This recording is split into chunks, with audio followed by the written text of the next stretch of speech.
chapter 9, verses 1 hanggang 9. Babasahin ko po sa ESV at ito po yung sinasabi. Verse 1, But Saul, still breathing threats and murder against the disciples of the Lord, went into the high priest and asked him for letters to the synagogues at Damascus, so that if he found any belonging to the way, men or women, he might bring them bound to Jerusalem. Now as he went on his way, he approached Damascus, and suddenly a light from heaven shone around him. And falling to the ground, he heard a voice saying to him, Saul, Saul, why are you persecuting me? And he said, Who are you, Lord? And he said, I am Jesus, whom you are persecuting. But rise and enter the city, and you will be told what you are to do. Verse 7, The men who were traveling with him stood speechless, hearing a voice, but seeing no one. Saul rose from the ground, and although his eyes were open, he saw nothing. So they led him by the hand and brought him into Damascus. And for 3 days he was without sight, and neither ate nor drank. Ito po ang buhay na salita ng ating buhay ng Diyos. Let us come to the Lord once again. Amin namang Diyos, tunay nga po, Panginoon, that while we were still rebel, running away from you, rebelling against you, you sent your Son to demonstrate your mercy, your grace, and your love towards us. Lord, maraming salamat po, Panginoon. At kayo din ang Diyos na tumawag sa amin upang kami ay tumalikod sa buhay ng pagrebelde sa inyo at manampalataya sa inyong nag-iisang anak bilang aming Panginoon at tagapagligtas. Lord, sandaling ito, aming panalangin sa mga anak mo na narito. Lord, nawa yung aming pasasalamat, yung aming gratitude, Panginoon, at even, Lord, yung passion namin to share the message na aming tinanggap din, na kinasangkapan mo yung mga tao upang kami ay lusin, upang kami ay ligtas. Lord, kasangkapayan mo rin po kami sa iba na wala pang tamang relasyon sa inyo. Lord, may that passion set ablaze sa aming mga puso, Panginoon. At even, Lord, kung kami narito na wala pong tamang relasyon sa inyo, Lord, hindi kami tiyak kung kami nga ba ay Kristiyano o hindi. O alam namin na kami Kristiyano, subalit hindi namin alam, hindi namin tiyak, ano nga ba ibig sabihin na ipinakanak na muli. Lord, ang panalangin na yung mga salita, kung paano kinilos mo sa Apostol Paul, Panginoon. Lord, nawa, makita rin natin ang aming sarili na ikaw ay nananawagan sa amin sa tapong ito sa pamamagitan ng iyong mga salita. Lord, panalangin para sa kalulatihan ng iyong dakilang pangalan at para sa aming kabutihan. Sa dakilang pangalan ng Panginoong Jesus at sa tulong ng Banal Espiritu, ito pong aming panalangin. Amen. During Christ, be seated po.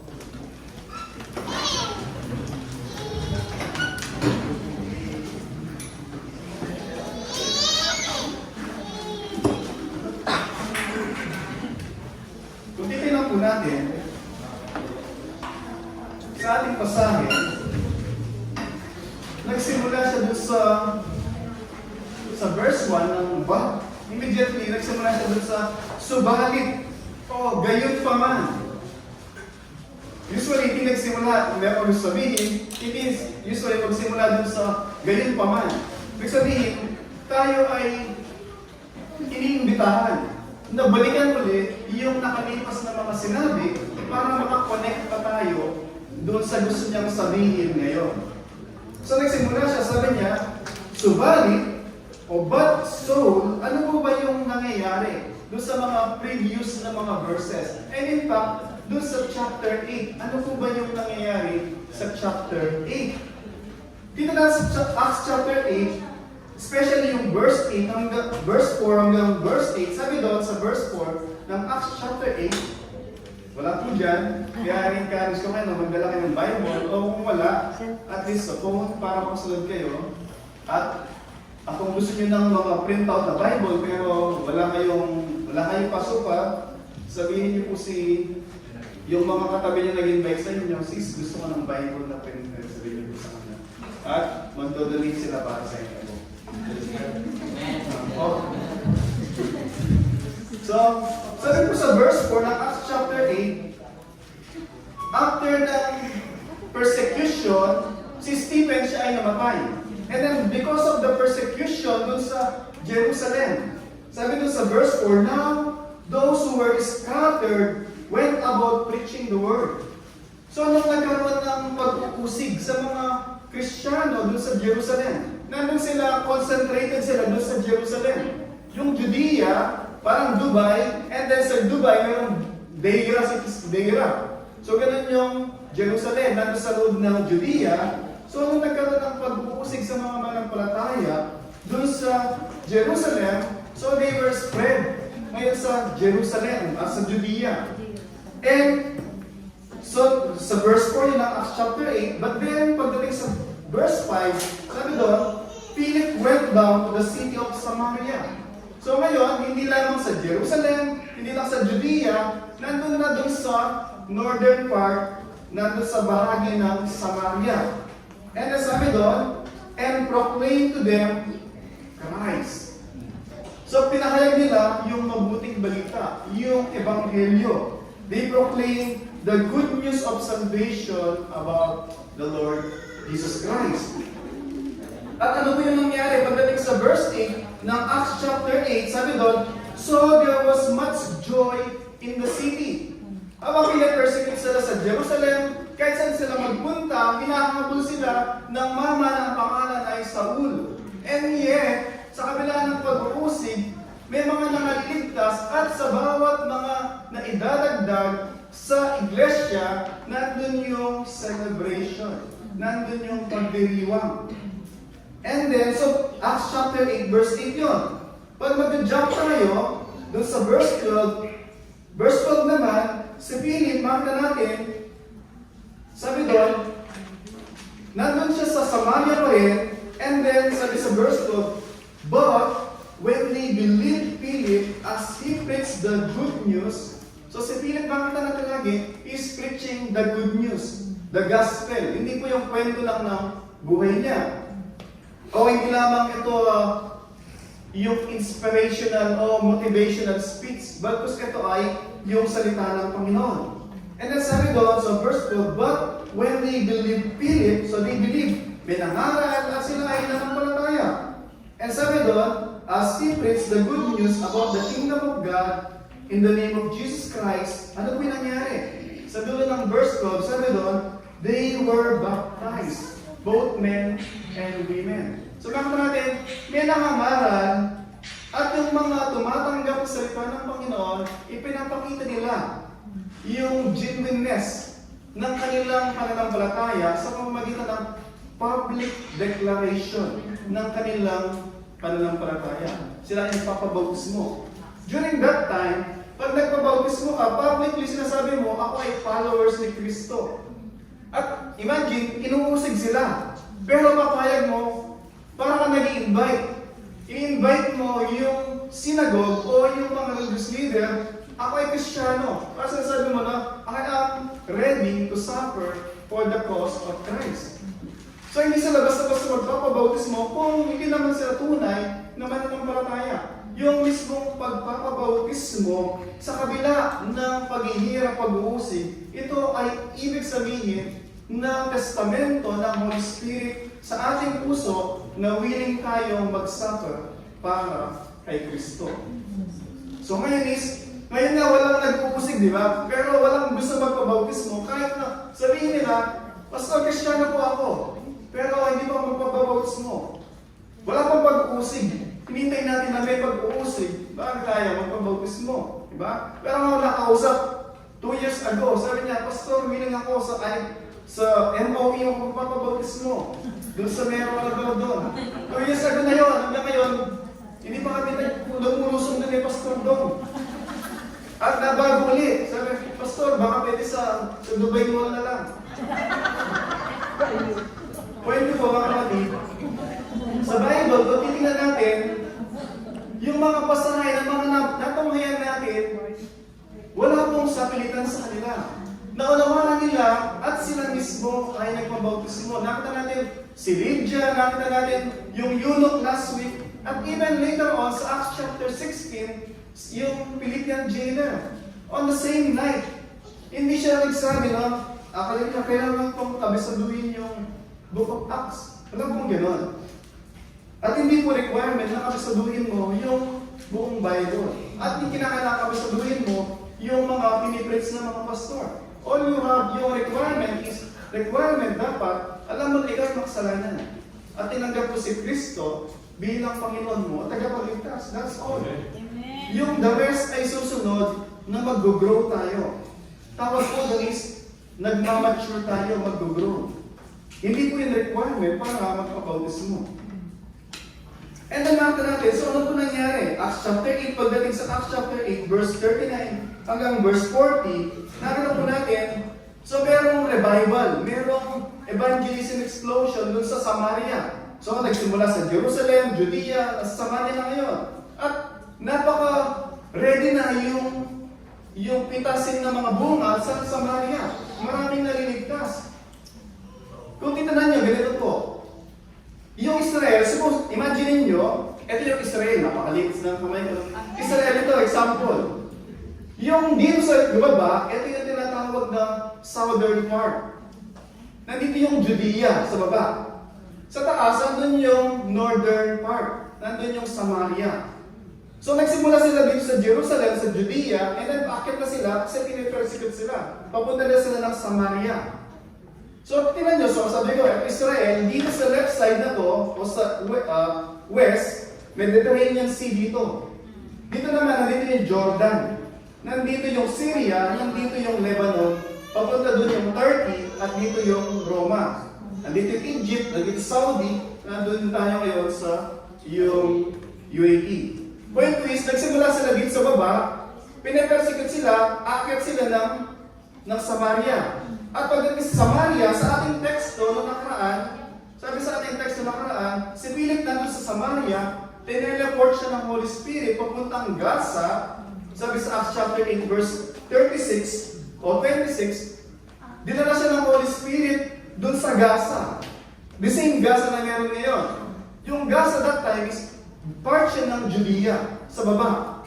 At sa taas niya, nandun yung Joppa, and then balik ka doon sabi doon, diba, after bautismuhan yung eunuch, bigla siyang dinala ng Holy Spirit doon sa Asdod o sa Azotus, diba? Yung Azotus, ito yung modern day na Asdod. Sa taas siya ng Gaza. Tapos, pero party pa rin siya ng Judea. At sabi doon, nung nagtapos tayo, doon sa Acts chapter 40, sabi doon, but Philip found himself in Azotus as he passed through and preached the gospel to all the towns until he came to Caesarea. Yung Caesarea, bahagi na uli ng Samaria. Pero dito na sa gawing left side, hindi na dito sa main Samaria na city. Point is, ang bilis ng, tingnan natin, kagaya nung sabi ni Pastor Don last time, merong yabong na pitasin o harvest dito sa Samaria, and yet para mailigtas yung isang eunuch na papuntang Sudan, kasi yung Sudan papunta sa baba, sabi ko diba, Egypt and then Sudan. Samantalang yung papuntang Damascus, Syria, papuntang taas. Ito papunta sila ng Turkey, papunta sa Roma. Yun yung progress ng gospel. Pero, pinapakita dito ng Diyos sa atin, meron isang gustong iligtas ang Diyos na mapunta na sa baba, doon sa gawing Sudan, galing siyang Jerusalem, hindi nayaan ng Diyos na makauwi siya ng Sudan without having encounter with the living God. Kahit na ang daming harvest dito, pinitas si Felipe, ipinadala doon sa disyerto for a one man na iniligtas ng Diyos. Hindi kinakailangan madami. Kahit nag-iisa ka lang. Pumunta sa Jerusalem to worship, right? Pero hindi niya naunawahan yung gospel. Kaya nga abala sa karwahe siya, sino kaya ang binabanggit dito? Yung bang writer, yung bang author, o someone else? And then, so tineleport siya ng Holy Spirit, binabasa niyo yung Isaiah, nakunawaan mo ba yung binabasa mo? Paano ko makunawaan unless na may magpaliwanag? Sabi niya. And then, in-invite siya, so pinaliwanag niya. And then, so marami sila napag-usapan, hanggang nakita niya yung tubig, may tubig. Perhaps napag-usapan nila yung public declaration na kanyang pananampalataya. Ano yung mahahadlang sa akin, at saka yung tubig, para ako magpabautismo, sabi niya. Pagdating sa verse 37, wala doon sa Bible niyo, pero nandun sa King James, sabi doon, liban na ikaw ay nananampalataya, pwede ka magpabautismo. Kung di ka nananampalataya kay Kristo, di mo kinikilala si Kristo bilang Panginoong tagapagligtas, walang dahilan para ka magpabautismo kung hindi mo kinikilala. Pero bumaba sila. Ibig sabihin, kinilala niya si Kristo bilang kanyang Panginoon at tagapagligtas. So yun po yung nagtapos doon yung sa Acts chapter 8 verse 40 na merong great revival everywhere. Jerusalem, Judea, Samaria, at yung Sudani o yung Ethiopian, pupunta na ng Sudan, dala-dala niya yung mabuting balita. Pinipersecute sila, kahit saan sila magpunta, yung nagniningas, nag-aalab, nakaligayahan, joy na tinanggap nila from the salvation they receive from the Lord Jesus Christ, they cannot confine. Hindi nila kayang panatilihin, patahimikin yung sigaw ng kanilang mga puso. They have to share, they have to express yung kanilang tinanggap na kaligtasan. So doon nakita natin, pagdating doon sa verse 1, nandito pa is chapter 9, verse 1, sabi lang, but soul. Ano yung sinasabi doon? Kung connecta pa natin, so merong revival, yung gospel, ang bilis ng pagkalat. So bali, si Pablo, sabi doon, he is breathing threats and murder. So ibig sabihin, pinapakita ito yung ginagawa ng Diyos sa magitan ng mga naligtas, mga manampalataya. So bali, merong isa na nandun yung kanyang passion, zeal, yung kanyang devotion na i-extinguish yung fire na mayroon.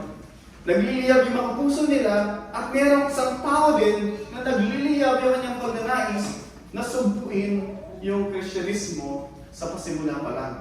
So yun po yung connection ng but soul is still breathing, sabi doon.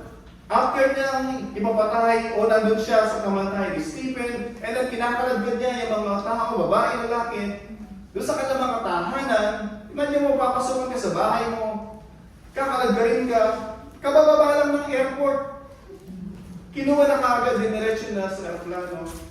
Hindi ganun ginawa ni Stephen, no? Kinakalagad niya sa mga bahay, and then, dinadala niya sa sinagoga para sila ay kanyang lipisin, and perhaps, kagaya ni Stephen, sila ay kanyang ipapatay. Binato si Stephen, hanggang pamatay. So, ano po natin dito? So, yun po yung si Saul of Tarsus. So, si Saul, pinapakita po dito, siya yung number 1 persecutor, number 1 enemy ng mga Kristiyano. At nakita po natin dito,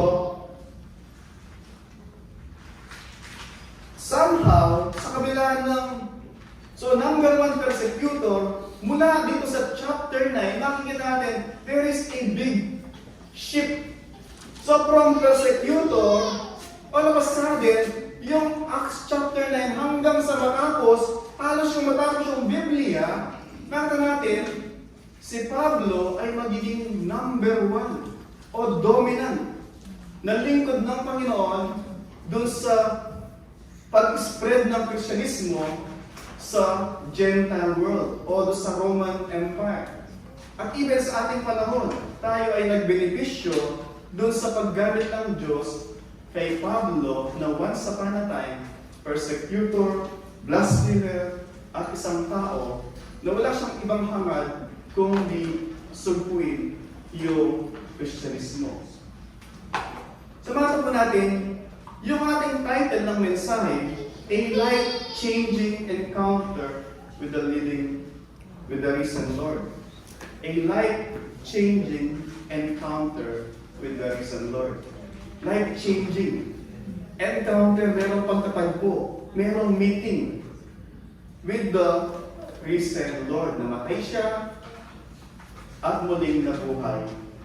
So tingnan natin, yung una, verse 1 and verse 2, makita natin dito, sino ba si Pablo bago yung encounter niya sa ating Panginoong Hesus?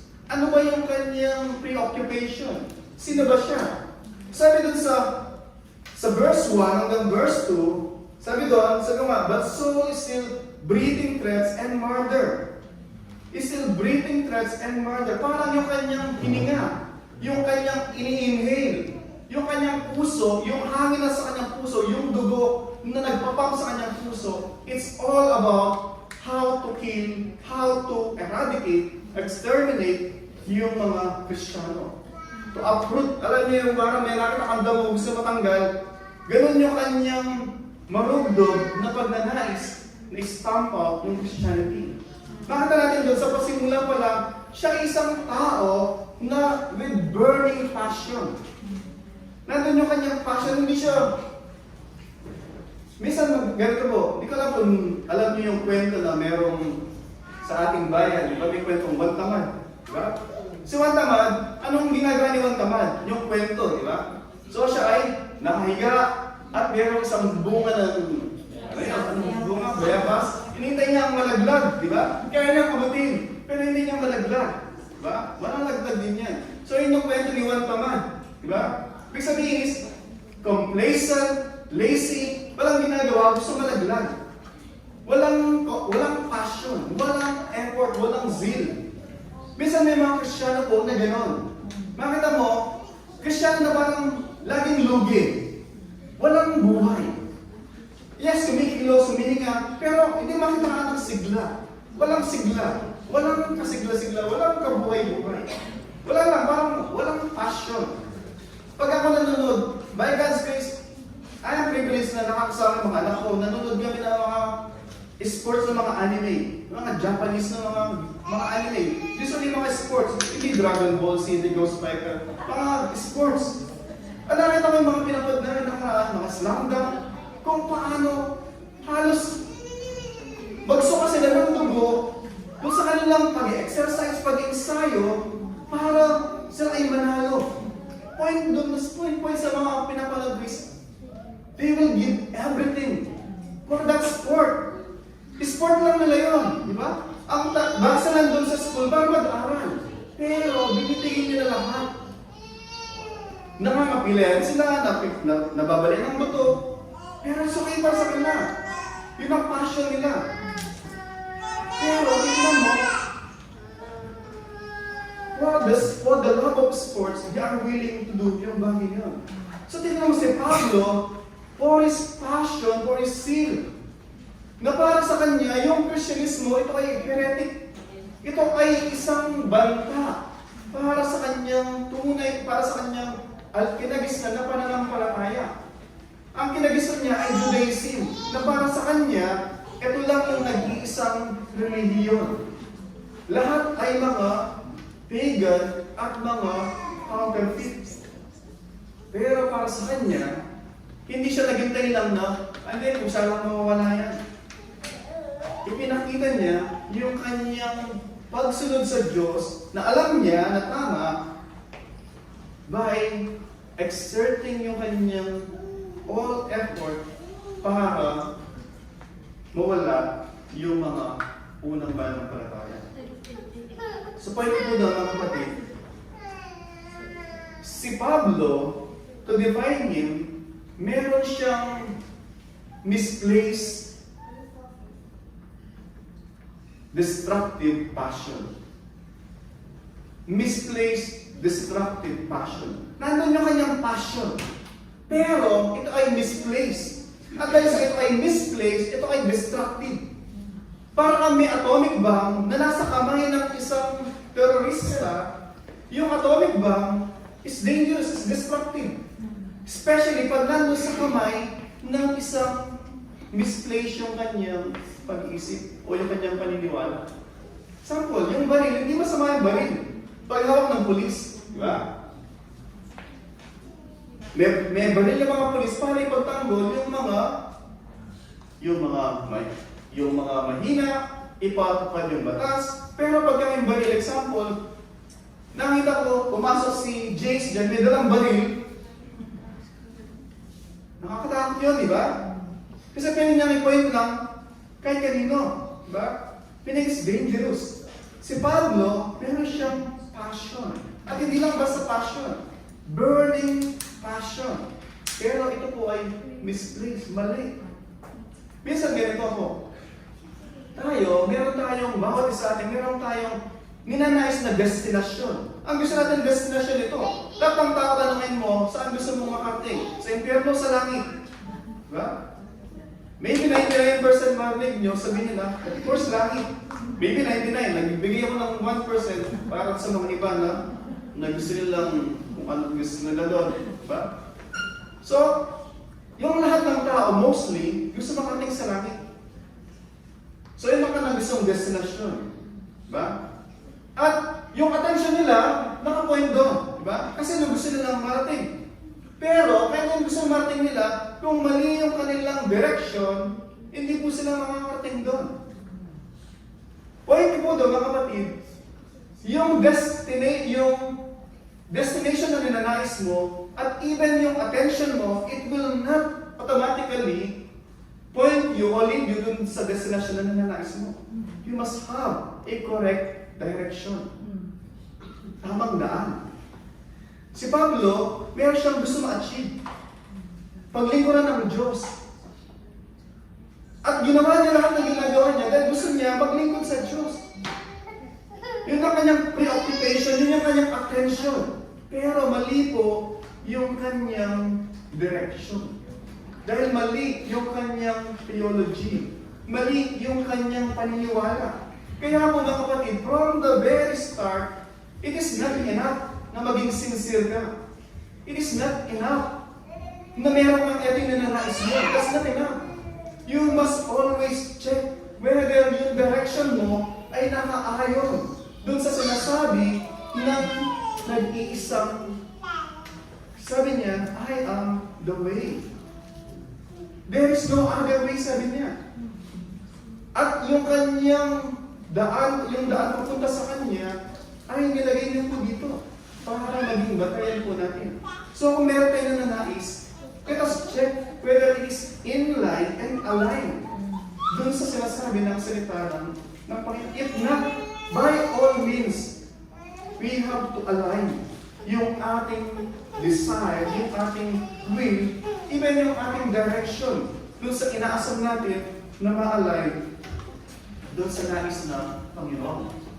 So makikita natin si Pablo, kaya na sabi niya sa kanyang mga kababayan. Sabi niya doon sa Romans chapter 10, verse 1 hanggang 3, sabi niya, tingnan po natin, babasahin po kung lang ang Bible. Ito po sabi sa Romans chapter 10. Sabi ni Pablo, kung po sa kanyang mga kababayan, brothers, my heart desire and prayer to God is for them that they may be saved. Sabi ni Pablo, mga kapatid, ang aking marugdog na panalangin at pagnanais at panalangin sa Diyos na sila ay mga ligtas. And then pagdating sa verse 2, sabi niya, for I bear them witnesses that they have zeal for God, but not according to knowledge. Ano sabi ni Pablo? Dahil kilala niya na sarili. Sabi niya, yung mga kababayan ko, ako ay testigo, ako ay witness, na meron silang marugdog na zeal, na passion, na devotion sa Diyos. But then sabi niya, but it is not according to knowledge. Nandun yung zeal, nandun yung passion, pero mali yung kanilang direction. And sabi pa niya sa verse 3, they establish, because they do not know, sabi niya sa verse 3, being ignorant of the righteousness of God, they are seeking to establish their own. They do not submit to God's righteousness, for Christ is the end of the law, for righteousness to everyone who believes. Ano po yung point ko po doon mga kapatid? Si Pablo, once upon a time, kagaya niya sila. Meron silang zeal, devotion, passion, pero it was misplaced. And so, it was destructive. Si Pablo, pinapatay niya, isa siya dun sa culprit, dun sa pagkamatay ni Stephen. At minsan, mga kapatid, mas delikado ngayon, minsan mas nakakatakot pumunta sa mga claiming to be Christian na mga churches kaysa pumunta ka dun sa mosque. O pumunta ka dun sa, meron dun sa kabila na may mga bilog-bilog dito, o merong mga sink, di ba? Bakit? Yung mga Muslim, yung mga sink, hindi sila nagsasabi na kami lang yung daan. Hindi sila nagsasabi nila, gumawa ka ng ganito, gawin mo to, panlitas ka. Yun ang sinasabi nila. Hindi sila nangangako na gawin mo lang, na kami lang yung paraan. Yung Kristyanismo lang, yung nangangaral na si Kristo lang, ang daan. Pero ang kwento mga kapatid, maraming mga claiming to be Christian and yet may hawak silang Bible. Yung iba, hindi sila may hawak na Bible, pero maraming mga claiming to be Christian, claiming to be pastor, they hold yung Bible, but they are saying, hindi lamang si Kristo yung daan. Just pray this prayer, di ba? And then, kung ano na ba yung mga inad nila, o magbigay ka lang, manalangin ka, magkumpisal ka, o ano ba man ang mga sinasabi nila, but hindi nila dinideny si Christ. Pero nagdagdag sila ng sangdamakmak na mga pabigat na sabi ng Panginoon Jesus, yung mga tao na hirap silang kargahin. Dinagdag nila as a requirement sa kaligtasan. Ang Panginoon pinadali niya. Sabi niya is, I am the way. Lahat ng napapagal, nahihirapan, nabibigatan, come to me. For my burden is yoke, sabi niya. I will give you rest. Pero, dahil yung tao, hindi satisfied yung tao na ganun kadali. Sobrang naman simple, sobrang dali naman. Parang hindi ako paniwala. Wala akong gagawin. Wala ba akong part? So yung tao, ayaw na gano'n. Yung tao, gusto niya lagi, meron siyang contribution. At maganda, actually, hindi ko makalimutan hanggang ngayon, yung isa sa devotion natin, na sabi niya, basta meron naman po talaga tayong participation. Meron tayong part. Yung part natin sa kaligtasan, yung kasalanan natin na kinakailangan. At lahat tayo qualified. Dahil tayo lahat ay makasalanan, it made us qualified para maging recipient ng kaligtasan. So nakita po natin dito, so si Pablo, going back, sabi doon, he went to the high priest, asked for letters to synagogue, and went to Damascus to bring them bound to Jerusalem. Ang kapatid, maglalakbay siya 6 days sa disyerto. Napakainit, buhangin, alikabok, yung dunsan. Pero, bakit niya willing gawin lahat ng yun? Wala siya bang ibang magawa sa buhay? At sabi doon, si Pablo, siya isang Roman citizen. Bilang maging isang Roman citizen, sabi ng isang governor, ay si Festus, sabi niya, para maging Roman citizen ako, nagbayad ako ng sandamakmak na pera para ako ay maging citizen. Pero si Pablo sabi niya, ako ay pinanganak akong Roman citizen. I was a Roman citizen by birth, sabi niya. Si Pablo, ginawa niya yung ginagawa niya, hindi para sa pera. Diba? Hindi para sa pera. Ginawa niya because he believed he is serving God.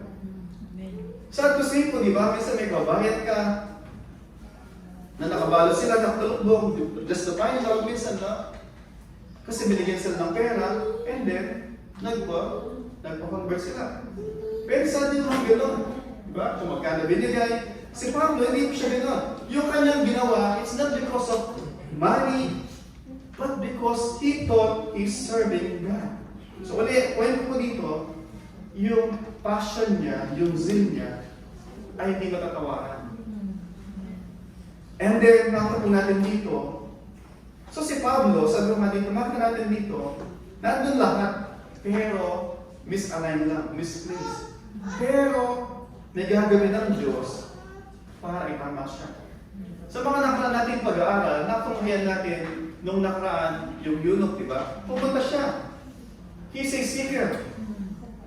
In his heart, there is a void, there is a hole na kinakailangan mapuno, mapil, para matugunan yung kanyang joy, para mabuo, mag-compare siya. At meron ding Cornelius later on sa chapter 10 na makapamay natin na nananalangin din. Deboto, sabi doon. Laging nananalangin, tumutulong sa mahirap. Pero hindi siya saved. Kagaya ng eunuch. At may makita din natin, meron ding later on, Lydia, na nandun sa lugar panalanginan, nandun malapit sa ilog. Nananalangin. Pero hindi siya ligtas. Narinig yung pangaral ni Pablo at binuksan ng Diyos yung kanyang puso at siya ay tumugon sa mabuting balita at siya ay naligtas.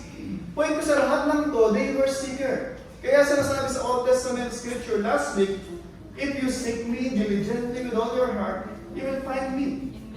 Yun yung pangako ng Diyos. If we seek Him with all our heart, as na natunghayan natin sa mga illustration na sinabi ko. Pero itong tao na to, pakita natin, hindi niya hinahanap o hinahanap niya yung follower ni Kristo. Hindi para sumunod sa kanila. Hindi para maging born again din.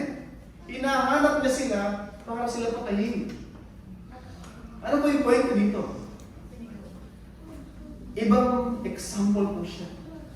Nandun yung passion, nandun yung devotion. But he's not seeking Christ. He wants to destroy Christ. Pero para sa kanya, kung buhay pa si Kristo, dahil para sa kanya namatay na, pero siya namatay si Kristo, nandun siya sa Tarsus, sa Asia Minor o Turkey, at nung bumalik siya, si Stephen na nakita niya at namamayagpag na yung Kristyanismo. So perhaps, kung buhay lang si Kristo, siya mismo ang magpapako sa krus. Hindi siya interesado kay Kristo. Pero, nakita natin, yung grace ng Panginoon na ituwid yung tao na ito. Na iligtas siya ng Diyos. So, ano yung point mo doon?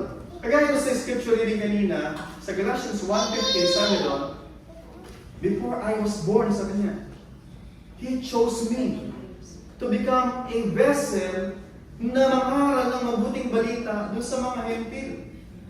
Lagyan niyo po yun, sabi niya, before I was born. Ibig sabihin, bago siya panganak, wala ko siyang ginawang mabuti o masama. God has already set His affection na one day, itong tao na to, kakasangkapanin niya at siya ay gagawin niya tagapangaral ng mabuting balita.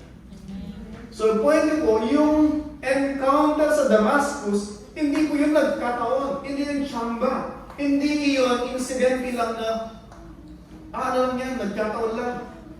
It was a divine providence, divine appointment with the living God. Meron siyang divine encounter dun sa buhay ng Diyos. Mga kapatid, yung pagtawag ng Diyos ay hindi kagaya ng the way na tinawag niya si Pablo. Hindi kagaya ng pagtawag niya kay Cornelius, kay Lydia, doon sa Philippian jailer. God talks to us in many and varied ways. Oftentimes, nangungusap siya sa pamamagitan ng kanyang salita. As the Holy Spirit na siyang nagkaloob sa atin ito, use it with power para pag narinig natin. Sabi po sa Ephesians chapter 1, verse 14, kayo din naman, sabi niya, kayo din naman. Meron siyang naman, di ba? Kayo din naman. Kasi may mga nauna na sa inyo. Kayo din naman, nung marinig ninyo yung ebanghelyo ng mabuting balita ng kaligtasan at tinanggap dito, sabi niya, you were sealed by the promise Holy Spirit. So may mabuting balita, narinig nyo at tumugon, sabi niya. So ibig sabihin po, oftentimes ginagamit ng Diyos, hindi kinakailangan, naglalakad ka, mamaya pa uwi, sasakay ka ng bus, biglang magpapakita ang Panginoon sa'yo para i-convert ka niya. Hindi po gano'n. Oftentimes, yung sa pamamagitan, faith comes from hearing and hearing of the word of Christ. Samahan po natin dito mga kapatid, si Pablo without Christ is to rebelde siya doon sa Panginoong Jesus. Rebelde siya sa kalooban ng Diyos. In fact, in opposition siya doon sa mga lingkod ng Diyos. Si Stephen, di ba? Sabi doon, nung dinidescribe siya, parang siyang anghel. Di ba? And then pinapatay lang niya, di ba? Siguro inisip ni Pablo, may naman sa kanyang buhay, kung sana hindi ko napapatay yun. Meron ng isang Pablo, may Stephen na nangangaral, Felipe, di ba? He could have been so useful sa gospel proclamations. Inisip niya siguro. Pero, by divine providence, pinatagpo din po siya ng Panginoon. So makikita po natin dito, actually sabi sa 1 Corinthians chapter 16 verse 22, sabi po, sabi po sumulat ito si Pablo, na dating hater of Christ, hater of the Christian, sabi niya sa 1 Corinthians 16 verse 22, if anyone has no love for the Lord, let him be accursed. Yung tao na namumuhi kay Kristo dati, namumuhi sa mga follower niya, sinulat niya, kung sino man na walang pagmamahal kay Kristo, sumpain nawa siya. Sulat po yun, Apostol Pablo. Sabahan po natin mga kapatid, sinulat din niya sa 2 Corinthians chapter 4, verse 3 to 4, yung gospel, sabi niya, the God of this world has blinded the mind of unbelievers. Sino po yung mga bulag? Sabi niya, yung mga unbelievers. The unbelievers were blinded by Satan because they made their heart matagaya ng isang bato, matigas. Kaya ng mga pariseo, mga skriba sa panahon ng Panginoon Jesus, narinig nila yung mabuting balita. Pero dahil para sa kanila, hindi nila kailangan ng tagapagligtas. Bakit nga ba nila kailangan ng tagapagligtas? Mabubuting mga tao sila. Sumusunod sila, nagbibigay sila dun sa offering, nasa church sila lagi, nananalangin sila. Bakit kailangan nila ng tagapagligtas? Ano bang kasalanan ginawa nila? Para sa kanila, hindi kinakailangan ng tagapagligtas para sa kanilang buhay. And sometimes, ganun yung mga maraming tao. Kaya nga po, minsan, mas madali na yung isang tao na alam niya, siya ay sukdulan yung kanyang kasalanan, mas madali niyang aminin na siya ay nagkasala, kailangan ng Panginoon tagapagligtas. Kasi sa isang taong good boy, good girl, ang buong buhay niya, sabihin niya na, kumpara sa ibang tao, di yamak naman na mas maayos ako. Naasip yung ibang tao, yung magja-judge sa kanila. Magja-judge sa kanila, walang kasalanan. Ang Panginoon, ang Diyos, ay walang kasalanan. Siya yung hukom. Hindi yung tao na kinukumpara mo sa sarili mo. Dapat po natin makita, iyon, mga kapatid. Ano ako si Pablo, later on sa kanyang buhay, pagdating sa Acts chapter 22, Acts chapter 26, doon sa kanyang defense, kasi ihahabla siya ng mga Hudyo, ilalahad niya yung kanyang conversion story. Sabi niya, kung meron mang ipagyayabang yung sinuman, ako yun dapat, sabi niya. Ako ay Pharisee of Pharisee, Hebrew of the Hebrews, sabi niya. Bahagi siya, miyembro siya ng Sanhedrin kung paano yung kanyang ama ay isang Pharisee din. Nag-aral siya under the tutelage ni Gamaliel, na number 1 na tagapagturo sa Jerusalem. Sabi niya, kung meron kayong pagyayabang, ako yung number 1 dyan. Pero sabi niya, lahat ng yon ay walang kabuluhan. Wala yon kumpara doon sa kaligtasan na nasumpungan in knowing Christ. So para sa kanya, anumang righteousness na meron tayo, wala yun para sa righteousness na supposed to be, meron siya. Ano pa yung point doon mga kapatid? Si Pablo, later on na kanyang buhay, nakita niya, na hindi maliligtas yung tao sa pamagitan ng relihiyon, ng devosyon, at even ng kaalaman natin sa salita ng Panginoon. Bakit po? Misplaced yung kanyang devotion, misplaced yung kanyang passion, at saka yung kanyang zeal sa Panginoon. And sabi niya, titignan natin, samahan po natin, pagdating dun sa second part ng verse 2, sabi doon, si Pablo, so tinutugis niya yung mga disciples of the Lord. At titignan natin sa dulo ng verse 2, o second part ng verse 2, sabi doon, tinawag din sila mga belonging to the way. Yung mga followers ni Kristo, tinatawag din silang mga followers of the way. Followers of the way. Maalala natin ang Panginoong Jesus dun sa sabi niya sa John 14 verse 6, guys, sabi ko kanina, di ba? I am the way, the truth, and the life. No one can come to the Father except through me. Hindi lamang siya lang yung way. Actually, sa Acts chapter 16 verse 17, ito din po yung sabi niya. Si Pablo, sabi ni Pablo, she followed Paul and us crying out, this man, merong isang sinasapian ng masamang espiritu. At sinusundan na sila Pablo. Sumisigaw siya. Ito sinisigaw niya. Yung mga tao na to, sugo sila ng Diyos, nangangaral sila tungkol sa daan ng kaligtasan. Acts 16 verse 17. Ibig sabihin, tinawag silang followers of the way, not only because they are disciples and followers of the Lord Jesus Christ, but doon sa kanilang mga buhay, yung way nila is a way of life. Yung kanilang relasyon kay Kristo, hindi lamang relasyon sa relihiyon. Bago siya ka na pagiging Kristiyano, uli po, yung kanilang pagiging Kristiyano, it is a way of life. It is a kind of life. It is an expression of life. Hindi lamang po grupo, asosasyon, na kami ay mag-born again. Ito yung grupo namin. Hindi po. It's a lifestyle. Way of life. Yung sinasabi dun sa verse 1 at saka verse 2 when describing yung mga Kristiyano, yung mga mananampalataya. Pagdating natin, sumahan natin yung verse 1, verse 2, yung si Pablo, bago siya nagkaroon ng encounter dun sa risen Lord. Pagdating po sa verse 3 hanggang verse 6, makita po natin dito naman, sa verse 3 hanggang verse 7, ito na yung encounter.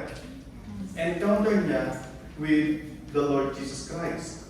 Sabi sa verse 3, second part, so, habang siya papunta ng Damascus, suddenly a light from heaven flashed around him. Suddenly. So, nandun siya, malapit na siya, is about to approach in Damascus. Kita na niya, perhaps nandun yung kanyang excitement na. And yet, sabi doon, suddenly, biglaan, a light from heaven flashed around him. Sabi po sa Acts chapter 26 verse 13, yung liwanag, let me read yung Acts chapter 26 verse 13. At midday, O King, I saw on the way a light from heaven brighter than the sun.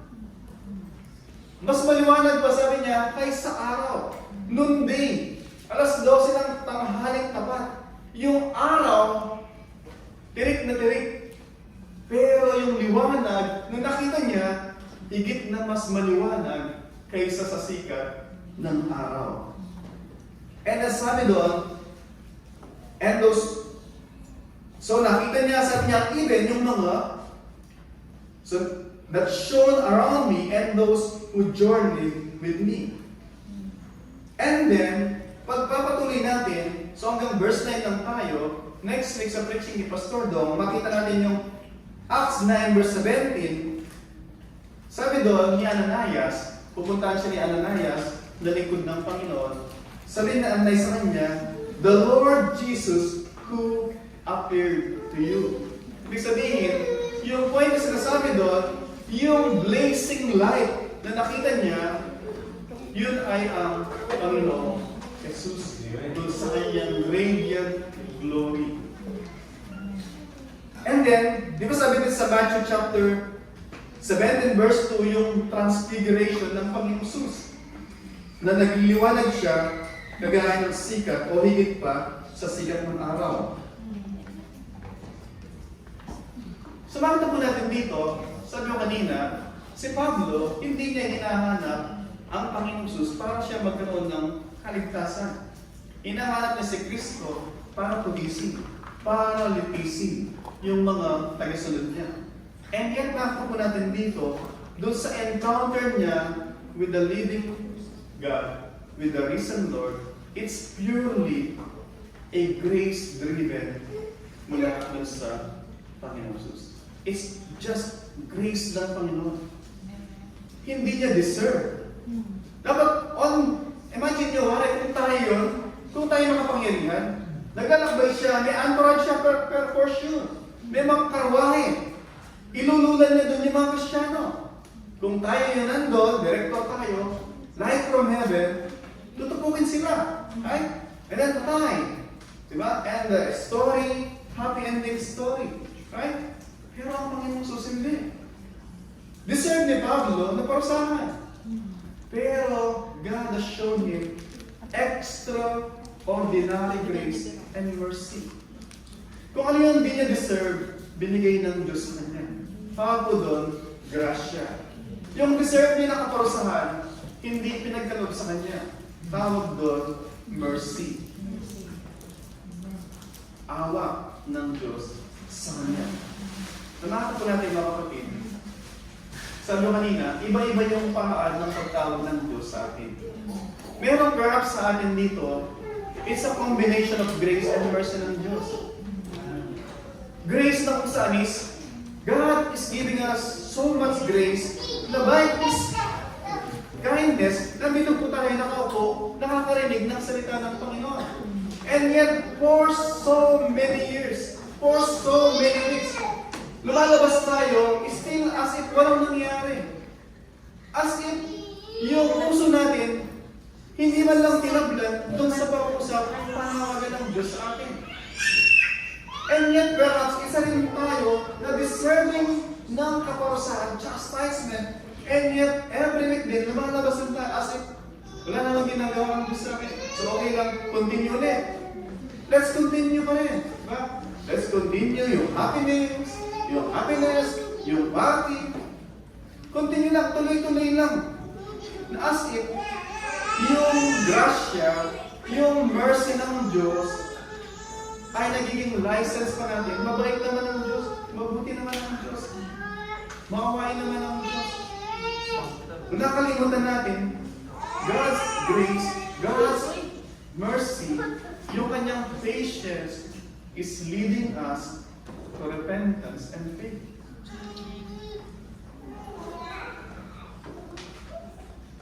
And then sabi ko doon, so siya ay, iba lang kung tumilatong siya, sabi doon, nakakarwahe, karanasan niya sa kabayo, and then sabi doon, he was on the ground. And nung siya ay nandun sa ground, falling to the ground, sabi sa verse 4, he heard a voice. Meron siyang tinig na narinig. And then, saying to him, Saul, Saul, why are you persecuting me? Nasaan po ba ang Panginoong Jesus? Nasa langit, di ba? Nakaupo sa kanan ng Diyos. Sabi niya, Saul, Saul, bakit mo ko pinapersecute? Si Pablo po ba, pinapersecute niya si Kristo o yung mga Kristiyano? Yung mga Kristiyano, right? Makita natin dito, yung inseparable na katotohanan ng Kristiyano at saka ni Kristo. Ng church at ni Kristo. Hindi pwedeng paghiwalayin. Hindi pwedeng sabihin Kristiyano ka, pero wala kang pace na maging kabahagi ng church. Hindi pwedeng sabihin Kristiyano ka, and yet, distansya ka dun sa church. Wala pong gano'n. Because sinasabi dito maliwanag, any blows that Christian received kay Pablo at sa mga nagpahirap sa mga Kristiyano, especially sa panahon nito, sa Book of Acts, lahat ng mga blow na tinanggap ng mga Kristiyano, they were directed sa Panginoong Jesus. Bakit po natin dun yung identification natin kay Kristo? And even, bakit natin yung comfort? Yung comfort na kung ano yung nararamdaman natin, nararamdaman ni Kristo. Kaya nga po, minsan malungkot, di ba? Ang dami yung mga denomination, di ba? Meron puro mga born again, pero iba-ibang denomination din. You want to partners with them, pero parang merong napakataas na pader, na bakod na, parang, hindi, kami lang dito, hindi kayo pwede dito. Para bang walang partnership sa gospel, na parang, yung mga Christian is, parang mga basketball team. Ginebra, San Miguel, Alaska, na parang competition tayo. Sino mo nang dumali panalo? Parang gano'n. Hindi po dapat gano'n. Merong naghihingalo at church. Meron pang 10 pastor. Walang pastor yung isa. Ilan mo yung 3 mo 5. Hanggang sa makatain yung church na yun, and pag ready na sila, okay na po kayo, confident na kami, nakayan tumayo, balik na po kami doon, o perhaps pumunta kami sa ibang church, pero ngayon okay na po kayo. Hindi yung naghingalo yung church, para kayo, hindi tuloy ang mamatay, join the club. Wala kong ganun hindi po ganun yung pinapakita dito sa text na ating inaaral. Nanghihina yung isang church, bilang bahagi ng katawan, etong daliri ko na to, napasok, etong isang kamay na to, na healthy, masigla, gagawin niya lahat na makakanya to support ito. Kukuha siya ng toothpaste, close up, di ba? Talagyan niya, o ointment, at inipan niya. Lahat ng bahagi ng katawan, nararamdaman. Yung nararamdaman ng isang bahagi. Ganun din po dapat tayo sa ibang mga churches. Hindi lang tayo yung church na nagsisikap na i-please, na sumunod ang Panginoon sa ating Panginoon. Maraming mga churches outside. Never natin kinlate na tayo lang yung church dito sa Dubai. Kasi alam natin, at pinag-pray natin ng ibang mga churches din. Lord, palagay mo po sila. Lord, multiply them. Lord, mag-grace pa po kayo ng mga manggagawa niyo. Because we don't look at them na parang ka-competitor po natin sila. Bagkus sila ay fellow partakers do sa body ni Kristo. Sumakot po natin dito, ulit. So, why are you persecuting me? And nasabi ni Pablo, who are you? Lord. Si Pablo, napakataas niya. Kailangan siyang ilagay sa lupa ng Panginoon. Para makita niya, yung tumatawag sa kanya is a divine calling. Sino man yung tumatawag sa kanya, alam niya, is higher than himself. At divine, nagliliwanag, higit pa sa sikat ng araw. Who are you, Lord? And marinig niya, yung kanyang pinapersecute, yung kanyang kinamumuhian, sabi niya, I am Jesus, whom you are persecuting. The fact na tinawag niya, soul, nandun yung tenderness, nandun yung intimacy. Maraming beses ginamit sa Bible yung repetition ng pagtawag ng pangalan. Abraham. Marta. Ano tawag kay Pedro? Simon, di ba? Simon. Nandun yung rebuke and yet tenderness. Nandun yung intimacy. Kaya nga po, later sabi ng Panginoon, di ba? On that day, sa judgment, sabi ng mga tao, Lord! Di ba? Lord, di ba nakasama ko si doon sa PGCGM? Pati sabi ng Panginoon, away from me. I never knew. Bakit na sinabing, Lord? Intimacy. Connection. Akala nila na close sila. But sadly, sabi ng Panginoon, di ko kilala. I am Jesus, sabi niya, whom you are persecuting. Imagine, buong buhay niya. Yung kanyang adhikain, yung kanyang objective sa buhay. Lipulin lahat ng to. And then ano pa sa atin, buhay pala. Akala niya patay, akala niya heretics, akala niya blasphemer, pinapako siya because of yung judgment sa kanya na siya ay heretics. And then buhay pala siya. At nagliliwanag. Imagine niyo yung pero, imagine niyo yung panghihinayang na yung effort niya na supposed to be, akala niya naglilingkod siya sa buhay ng Diyos, in fact pala, in opposition siya sa kalooban ng Diyos. Kaya nga later on, dun sa re-recall niya sa Acts chapter 22, o sa 26 pala, nung nagpakita sa kanya ang Panginoon, sabi niya, Saul, Saul, why are you persecuting me? Para kang sumipa dun sa road, dun sa patulis. Bali yung mga oxen dati, pag nag-aararo, may tendency na sipain nila yung karwahe, yung cart. Ang gagawin is maglalagay ng patusok doon. Para pagka yung ox, sutil siya, sisipain niya, lalo siyang mag-move forward kasi masaktan siya. Parang isang tao, minsan di ko alam kung naranasan nyo, inis kayo, sobrang sama ng loob nyo, merong pader, di ba? Yung pader, matigas siya, pero kahit gano'n matigas, baba ko yung head mo. Why? Diba? It makes you feel good, di ba?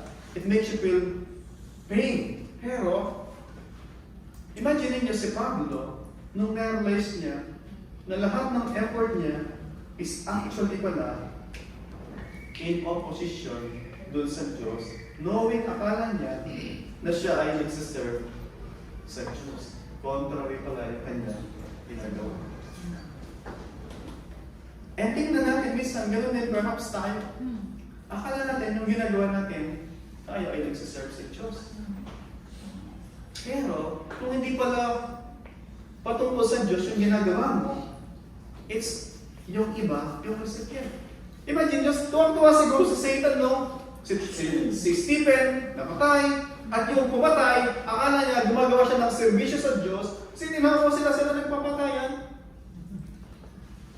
And minsan, ganun si Satan, di ba? Hindi niya kinakailangan magpawis, nakatingin lang ganyan, di ba? And then, tingnan mo sila, di ba? Parang Pilipinas lang, di ba? Tingnan mo, sila, di ba? Si Satan, minsan super blame na si Satan minsan eh. Lahat na lang sinisisi natin kay Satan. Pero, minsan, check natin. Ito ba dahil kay Satan o dahil ito ay consequence ng aking kagagawa o ng aking mga desisyon? Perhaps kaya tayo sa Saul. Nandun yung zeal natin. Nasa church tayo lagi. Namasahe tayo, nagbiyay tayo, tumawid tayo ng kung ano namang tinawiran natin para makating sa church. For God's sake and for our own good. Pagpawalan na po natin. Si Pablo, nagkaroon siya ng encounter sa living God. After po nun, he will never be the same again. Amen. Yumakan natin, yung sino mang nagkaroon ng encounter sa living God. Ito natin si Pablo, persecutor ng mga Kristyano, pero nung nagkaroon siya ng encounter sa Panginoon Jesus, he became the number one servant ng Panginoon. Amen. Yung mga bagay na gusto niyang destroy natin, siya mismo, willing siyang ma-destroy para manatili na nagliliyab yung Christianism. Yun po si Pablo. And then, pagtingin natin sa verse 6, so after niyang kinonfront ng Panginoon, pinakita sa kanya ng Panginoon, I am the one you're persecuting. Kinailangan niyang malaman yung pagkakamali niya. Minsan tayo, pag sinasabihan tayo ng mga pagkakamali natin, hindi na makatin dun. Every week na lang, ako na lang sinisinggilan ko kalagi dun eh. Every week na lang, wala na lang ibang ginawa si Pastor. Every other week, ako na lang lagi. Kailan kaya magkakaroon ng ibang picture doon na guest? Para makabakasyon naman ako ng isang linggo na hindi ako. Bakit po? Si Pablo, yun yung lunas. Para magising siya doon sa kanyang bangungot. Sabi ng Diyos sa kanya, I am Jesus whom you are persecuting.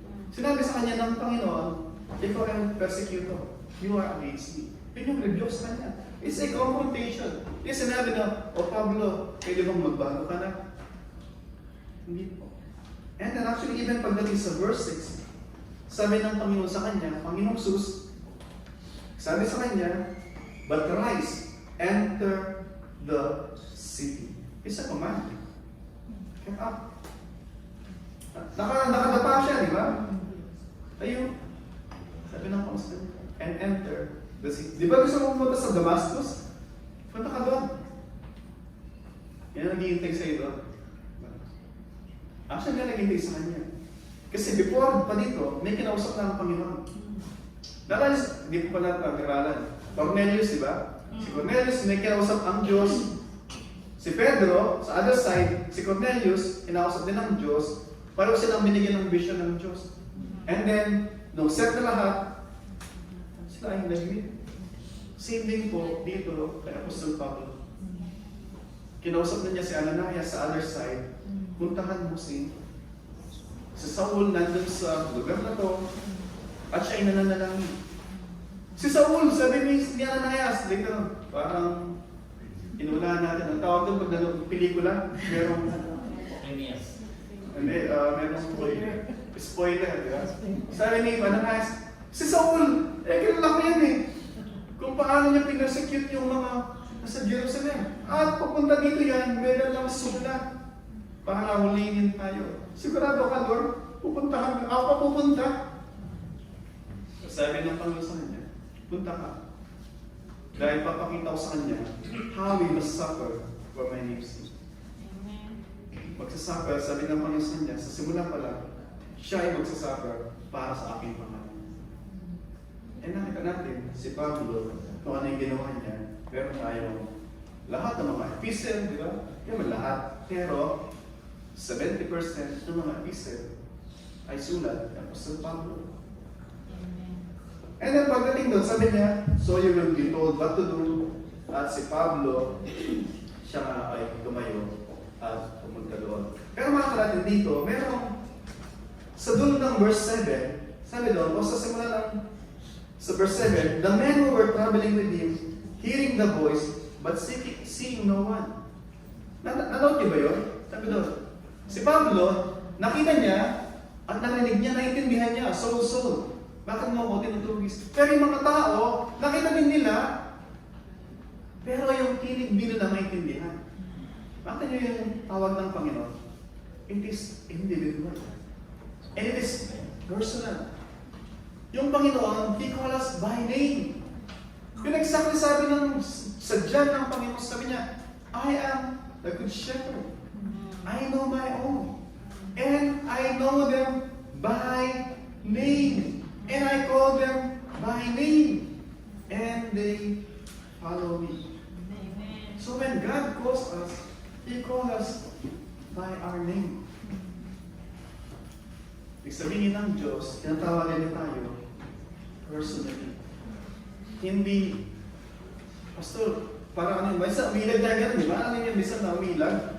But, what sabi ng salita ng Panginoon, just like Saul, you have to recognize that you have yung ginawa natin is hindi in line. Doon sa nais ng Panginoon, minsan umilag tayo gano'n, di ba? Parang, as yung tinamaan niya sa likod mo, di ba? Tapos sabi niya, ba't ka umilag? Diba? Pareho naman tayo, sabi na sa likod, di ba? Dapat pareho tayong dalawa. Mga kapatid, si Pablo, tatapos tayo kung dito na, I'm tempted na mag-jump agad dun sa hanggang sa piplis ni Pastor Do, pero gusto kong nandun yung ating excitement para next week. Kasi hanggang verse 9 lang po ako. Excited tayo para next week. Kasi Pablo, after niyang maligtas, ligtas siya ng Panginoon, immediately, sabi doon, so, nagpabautismo po siya.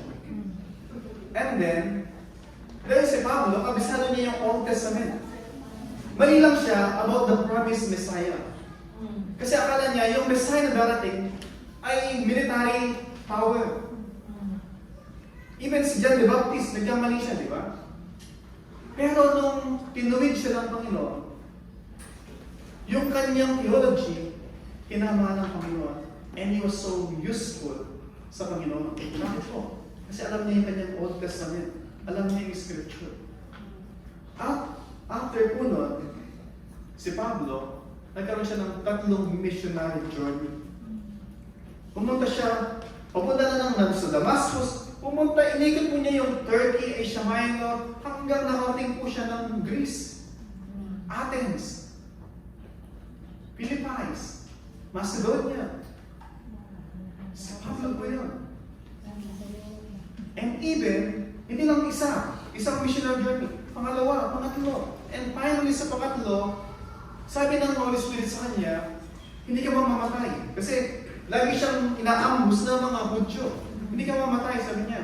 Dahil pupunta ka kay Caesar. Doon ka mag-share ng gospel at doon ka mamamatay. Pwede po mga kapatid, sinabihan siya agad na mamamatay ka sa Rome dahil mag-progress ka doon. At knowing in advance, kaya may sinabi ng Panginoon sa kanya, hindi ka mamamatay dito, doon ka mamamatay. Hindi siya tumakbo na, mamamatay pala ako doon. Matupunta ka doon. Hindi po. Willingly, si Pablo, habang siya ay nakakulong sa Roma, from time to time, nakakalaya siya. Nagkakaral siya. And even habang nasa kulungan siya, susulat siya sa Roman, sa Book of Romans, sa dulo, sabi doon, to the household who are in the house of Caesar. Bakit? Yung mga servant ni Caesar ay naging Kristiyano na rin. Ano po nangyari at nakakulong siya? Kaya nga po sabi niya is, even ako ay nakakulong ng posas, yung mabuting balita ay malaya. Mga kapatid, yun po sa Apostol Pablo. Ano po yung connection natin kay Apostol Pablo? Maliban sa tayo ay nag-benefit doon sa propagation ng gospel na tayo ay naabutan at tayo din ay naligtas. It's always go back doon sa Acts chapter 1 verse 8.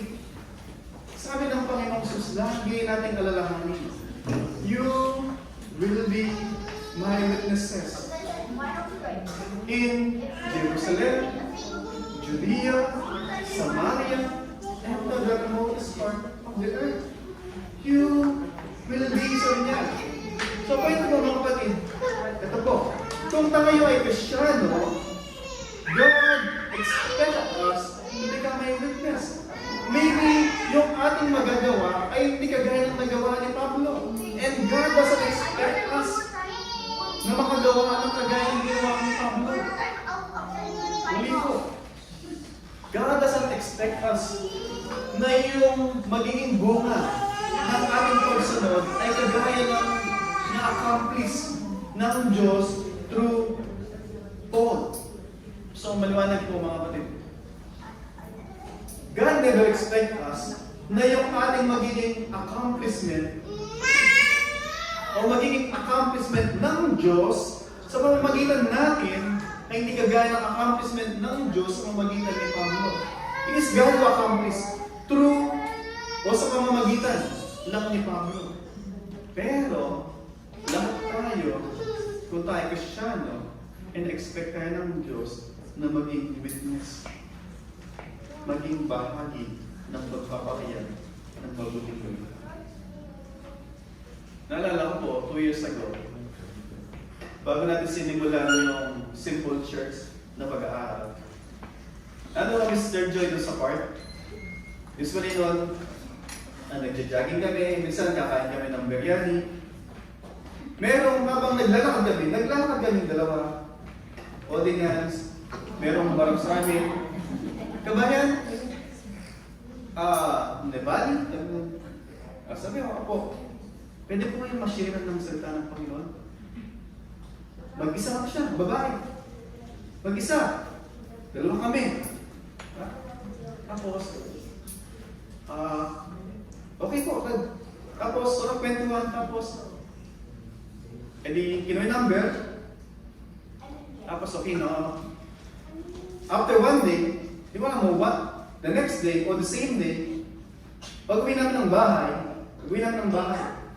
pabukas pa namin pinto, papasok pa namin ito, meron ng tao doon sa may pintuan. Hindi siya ibang tao.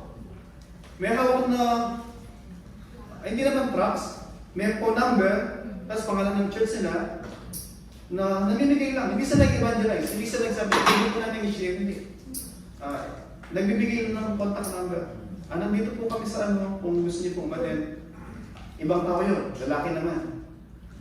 Meron kami nakita sa park, meron pumunta sa bahay. Tapos, minsan, pababa naman kami, mag-jogging. Sunod-sunod to, walang 1 week nangyari lahat ng yun. Pababa kami, merong naghihintay na lalaki doon sa baba. Alam mo yung parang wala lang, parang pero nag-aabak siya ng mga Pilipino. Target niya mga Pilipino. At nababa kami, dyan po kayo nakatira. Pwede po mag-Bible study. Iba-ibang tao yun. Pero sa isang church, opposite ng bahay namin dahil sa David. Sabi ko sa Cedric, maybe God is knocking sa ating ulo na, learn from them. What are you doing? Ang sabi namin doon, from that time, nag-usap kami ng Pastor Dong, nagsimula mag-basketball, nag-invite si Sir Joy, pupunta sa merong playground doon. Tapos, kumakain ka ng dinuguan, sabi sa mga nandun. Opo, sabi niya. Nagluluto ko sa bahay, sabi niya. Sige po, pupunta sila. Tapos, after ng dinuguan, minuto kumakain ka rin. Opo. Tapos, gusto mag-church, meron ko bang asado din? Point is, she tried all possible means para makapag-invite. Meron naman nakapunta, di ba, si Jay, at si Jay nakapag-invite din. Point is, it is not our part na mag-convert. It's not our part, tanggapin nila ang Panginoon Jesus. Hindi natin kaya yun. All we can do is to give opportunity sa mga tao na invite sila, connect. Palagi lagi yung ating discipleship process. Connect the people to the Lord. Yun yung connect natin sila. Paano sila makakonect? They have to hear yung gospel. Pero paano mo makakonect kung kaagad na, mo kaagad? Diba? Binasahan mo kaagad, hindi masama, basahin mo kaagad. Pero sometimes, doesn't work like that. Meron mag-work, pero hindi all the time mag-work na gano'n. Busy po ako, tumatakbo na sila, malilate na po ako. Diba? Pero pag binigay mo yung contact number mo, actually, ang lagi nagme-message sa akin, nag-WhatsApp lagi. Pinapasa lahat ng preaching nila. Point is, halos ma-persuade na ako, matend eh. Sabi ko sa sister, attend kaya ako minsan na ako. Tingnan ko, observe natin ako. Sabi niya, ano yan eh, iba yung paniwala nila. Kasi nakalagay ko sa pinanood ko minsan, iba yung paniwala. Pero hindi yung point ko doon. My point there is, yung kanilang zeal. Mali man yung paniniwala nila, pero isang natutunan ko. Yung burning passion nila. The same with Paul. Kung maitama sila, praise God. Kung tayo magkaroon tayo, kung tayo tama tayo, pero wala tayong passion, parang si Juan Tamad. Diba? Sila, nandun, kagaya ni Pablo, nandun yung burning passion, matama sila, praise God. Pero tayo tama, pero walang passion, actually parang mali. Diba? Tama ba yun, diba? Tama ka, pero walang passion, something wrong, may disconnect, diba? You have to connect the people to the Lord. Maybe we need to connect ourselves to the Lord. Pag alhabin natin, napaniriwain natin, ano ba yung, bakit tayo narito? Diba? You have to connect the people to the Lord. At pag na-connect na sila sa Panginoon, i-connect sila ng Panginoon sa church. Because pag sila ay nanampalataya sa Panginoon, they will be connected sa church. Bakit sila kailangan connect sa church? Na sila ay maalagaan, maturuan, para maging effective din sila. At nang sa gayon, makonekta sila doon sa ministry. Na pagpupunta na sila ng park ngayon, hindi lang puro minudo, hindi lang puro minuduan, di ba? Hindi na perhaps habang, bisa nakatalampak lang, di ba? Nakasalampak lang. Sabihin niya, kagaya ng isang kaibigan natin, di ba? Ay, ang init ngayon. Ay, mas mainit sa impyerno, isa dyan. Di ba? Hindi may sinit ka agad, di ba? Ay, napakahirap ng buhay yan sa Pilipinas. Ay, imagine mo kung sa Pilipinas ang hirap ng buhay. Paano nga yung mga buhay na nasa impyerno? Diba? Lagi na makakasingit, di ba? Ay, ang singit naman ang pintuan. Actually, malawak yung pintuan papunta sa impyerno. Diba? May masigit yung pintuan papunta sa langit. You can always connect. Hindi mo kailangan gustuin muna yung buong Bible bago tayo makapag-connect sa Panginoon. O at least makapag-invite. Kapatid, point ko lang po, yung po na to sa buhay ni Pablo, after siyang tinatagpo ng Panginoon, ulit, sabi ko kanina, he was never been the same. Okay. Iba na po siya. Yung passion nandun. Pero kinagtama na siya, all the more, nung mali siya, nandun yung passion niya, nung tinama siya ng Panginoon, quadruple yung kanyang passion. Get niyo po yun? I pray po, moving forward, kung tayo mga Kristiyano, let us be reminded dun sa ating discipleship process. At kung naman po tayo, kagaya ni Pablo, na until this time, rebelde sa Diyos, I pray you consider the Lord Jesus Christ na tumatawag sa atin. I am Jesus, whom you are rejecting for so many or for so long. I pray po na mamusap sa atin yung Panginoon, whether tayo ay Kristiyano na o tayo ay at this time, seeker tayo o tayo in opposition sa ating Panginoon Jesus. Kaya po lahat ay tumayo.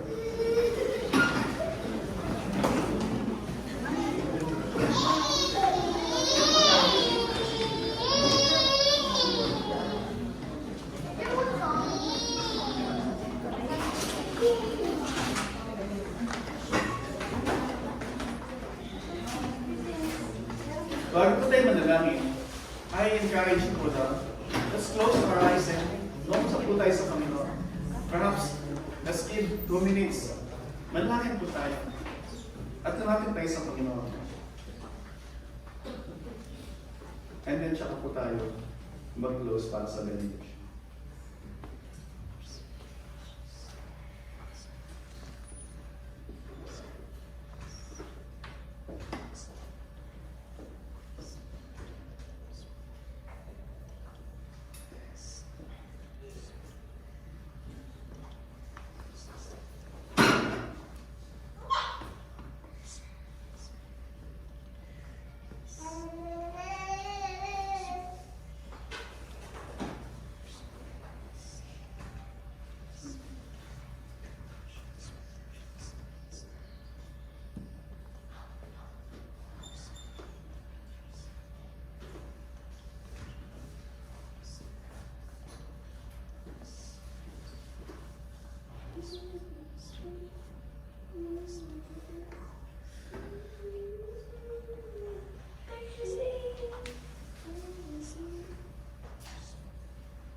Lord Vincent Pag, maraming salamat Panginoon sa account na to na aming natunghayan. Kung paano ipinakita mo ang iyong pag-ibig, ang iyong habag, ang iyong kagandahan, Lord Panginoon, sa buhay ni Pablo. Bagamat Panginoon, he is persecutor ng church, He's a blasphemer, Panginoon. Yet, for the glory of your glorious grace, Lord, niligtas mo po siya. Kahit hindi ka po niya hinahanap. Lord, pinapakita lang sa amin na kayo ang Diyos na nagliligtas.